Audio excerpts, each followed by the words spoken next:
पंजाब में श्री गुरु ग्रंथ साहिब के अपमान के बाद लोगों का गुस्सा एक बार फिर फूटा है। इस वक्त मैं मौजूद हूं तरन तारण के पास गांव चब्बा में, जहां पर सरबत खालसा बुलाया गया है और पूरे पंजाब से लाखों की संख्या में लोग यहां पर पहुंचे हैं। जितना पंडाल रखा गया था पूरा पंडाल भर गया है, लेकिन लोगों के आने का सिलसिला अब भी जारी है।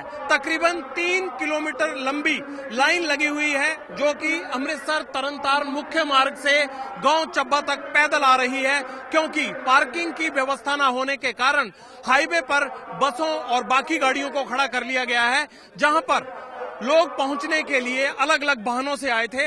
लेकिन इस समागम को देखने के बाद ये कहा जा सकता है कि पंजाब सरकार के खिलाफ पंजाब के लोगों का गुस्सा फूटा है, क्योंकि सरबत खालसा भले बुलाया इसलिए गया हो कि जो श्री गुरु ग्रंथ साहिब के अपमान की घटनाएं हुई हैं उसमें कोई सशक्त कार्रवाई नहीं हो रही।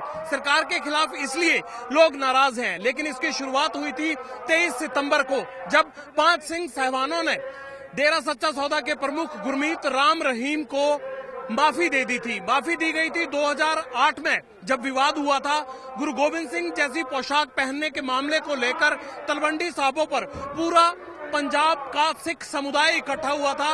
उन्होंने ये फैसला किया था, अकाल तख्त साहिब से ये हुक्मनामा जारी किया गया था कि सामाजिक बहिष्कार किया जाएगा गुरमीत राम रहीम का। लेकिन उसके बाद 2015 में 23 सितंबर को जब माफी दी गई, उसके बाद इन लोगों का गुस्सा भड़का और उसके बाद फरीदकोट में शुरू हुआ श्री गुरु ग्रंथ साहिब के अपमान का मामला। ये घटनाएं लगातार बढ़ने लगी और सरकार के प्रति लोग एकजुट होने लगे। सड़कों का गुस्सा अब सरबत खालसा में आकर फूटा है। ये सरबत खालसा इसलिए बुलाया गया है कि क्या ये लोग चाहते हैं कि सरकार जो कार्रवाई कर रही है वो ठीक है या नहीं, और अगर ठीक नहीं है तो क्या कार्रवाई होनी चाहिए। हालांकि सरकार ने और शिरोमणि गुरुद्वारा प्रबंधक कमेटी ने तमाम कोशिशें की कि सरबत खालसा में भीड़ एकजुट ना हो, चाहे वो बुद्धिजीवी वर्ग हो, चाहे वो शिरोमणि गुरुद्वारा प्रबंधक कमेटी के नुमाइंदे हो, चाहे वो सरकार के मंत्री हो या नेता।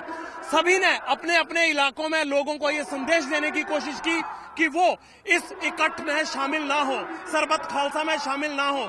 लेकिन बावजूद उसके आप पंडाल देख सकते हैं, खचाखच भर गया है। इससे एक संदेश जाता है सीधे सीधे पंजाब सरकार को कि लोग उसकी कार्रवाई से नाराज हैं, लोग उसकी नीतियों से नाराज हैं।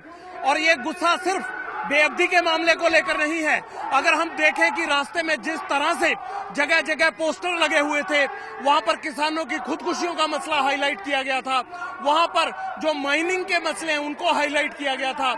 हमने देखा कि रास्ते में ड्रग्स को लेकर पोस्टर लगे हुए हैं। इन तमाम चीजों को देखकर एक बात साफ है कि सरकार की कारगुजारियों पर उन लोगों ने सवाल उठाया है जिन लोगों ने पंजाब सरकार को 2012 में वोट दिया था और सत्ता में आई थी अकाली दल और बीजेपी की गठबंधन सरकार। जाहिर सी बात है ये गुस्सा आज फूटा है सरबत खालसा की शक्ल में, लेकिन सरकार की नींद को तोड़ने के लिए ये भीड़ काफी है, क्योंकि ये दर्शाता है कि तमाम कोशिशों के बावजूद लोग सरकार की कार्यप्रणाली से, सरकार की कारगुजारियों से खुश नहीं हैं।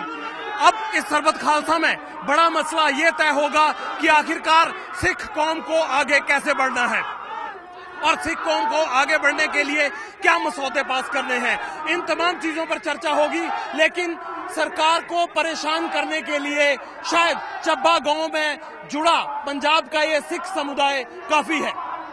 कैमरामैन राजेंद्र सिंह के साथ जगविंदर पटियाल, एबीपी न्यूज, चब्बा गांव, तरन तारण।